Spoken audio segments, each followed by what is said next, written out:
കോട്ടപ്പുറം രൂപതയിലെ ഇപ്പോഴത്തെ ബിഷപ്പാണ് അംബ്രൂസ് പുത്തൻവീട്ടിൽ. പിതാവാകുന്നതിന് മുമ്പ് പള്ളിയിൽ സേവനം അനുഷ്ഠിക്കുമ്പോൾ ആ ഇടവകയിൽ വെച്ചുണ്ടായ ഒരു സംഭവം നിങ്ങളുമായിട്ട് പങ്കുവയ്ക്കാനാണ് ഇന്ന് ഈ സമയം ഞാൻ ചെലവഴിക്കാനാണ് ആഗ്രഹിക്കുന്നത്. അച്ഛനെ കാണാനായിട്ട് ഒരു മധ്യവയസ്കൻ അച്ഛൻ്റെ പള്ളിമേടയിലേക്ക് കടന്നു വരികയാണ്. അവിടുത്തെ കപ്പ്യാരും അവിടുത്തെ കൊച്ചന്മാർ, 2 കൊച്ചന്മാരുണ്ട്. അവർ പതുക്കെ അവിടെ നിന്ന് മാറിക്കൊടുക്കുക. വേറൊന്നിനു വേണ്ടിയിട്ടല്ല, ഈ മനുഷ്യൻ വരുന്നത് പുതുതായിട്ട് വരുന്ന വികാരിയച്ചന്മാരെ അസഭ്യം പറയുക എന്നത് ആ മനുഷ്യന്റെ ഒരു ശീലമായി. ആ മനുഷ്യൻ നന്നായി മദ്യപിച്ചിട്ടുണ്ട്.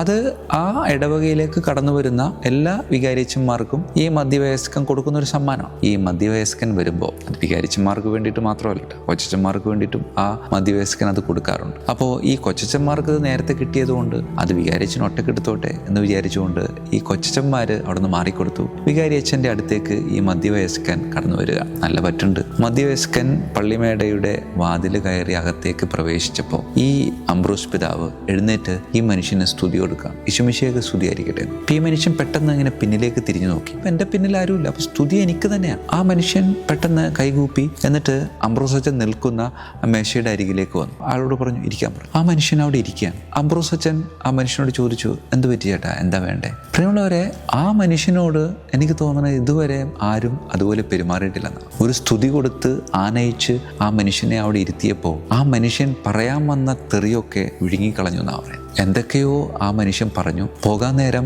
അംബ്രോസ് പിതാവ് അവിടെ ഉണ്ടായിരുന്ന ഒരു മിഠായി എടുത്ത് ഈ ചേട്ടന് കൊടുത്തിട്ട് പറഞ്ഞു, നന്നായിട്ട് ജീവിക്കുക, നല്ല കുഞ്ഞായിരിക്കുക എന്ന് പറഞ്ഞുകൊണ്ട് ആ മനുഷ്യനെ ആശീർവദിച്ച് പള്ളിമേടയിൽ നിന്ന് പറഞ്ഞു വിടുമ്പോൾ ഒരു LKG കുട്ടി ഒരു അച്ഛൻ്റെ കയ്യിൽ നിന്ന് മിഠായി വാങ്ങിച്ചിട്ട് എങ്ങനെയാണോ പുറത്തേക്ക് പോകുന്നത്, അതേപോലെ വളരെ നിഷ്കളങ്കമായ ഭാവത്തോടു കൂടെ ആ പള്ളിമേടയിൽ നിന്ന് ആ മനുഷ്യൻ ഇറങ്ങിപ്പോവുക. ആ പള്ളിമേടയ്ക്ക് പുറത്ത് വിശുദ്ധ അന്തോണീസിന്റെ ഒരു രൂപം വെച്ചിട്ടുണ്ട്. ആ രൂപത്തെ നോക്കിയിട്ട് ഈ മധ്യവയസ്കൻ പറയുന്ന ഒരു ഡയലോഗ് ഇങ്ങനെയായിരുന്നു, അന്തോണീസേ, ജോസഫും പാഞ്ചിയും ഒന്നും അല്ലട്ടാ വിശുദ്ധൻ, അംബ്രോസാണ് വിശുദ്ധൻ. പ്രിയമുള്ളവരെ, തെറി പറയാൻ വന്ന ആ മനുഷ്യൻ അവിടെ നിന്ന് ഇറങ്ങിപ്പോയത് സ്തുതി പറയാൻ വന്ന ഒരു ഭാവത്തോടെ ആയിരുന്നു. അതിനുള്ള കാരണം എന്ന് പറയുന്നത് ആ പിതാവിൻ്റെ സമീപനായിരുന്നു. വെട്ടാൻ വരുന്നവനെ പോലും നമുക്ക് ചേർത്ത് നിർത്താൻ കെൽപ്പുള്ള ഒരു കഴിവ് നമ്മുടെ ഉള്ളിൽ എവിടെയൊക്കെയോ തമ്പുരാൻ നൽകിയിട്ടുണ്ട്. നമ്മുടെ ഉള്ളിൽ എവിടെയൊക്കെയോ ഒതുങ്ങി ജീവിക്കുന്ന ക്രിസ്തു എന്ന വലിയ സത്യത്തിൻ്റെ ഒരു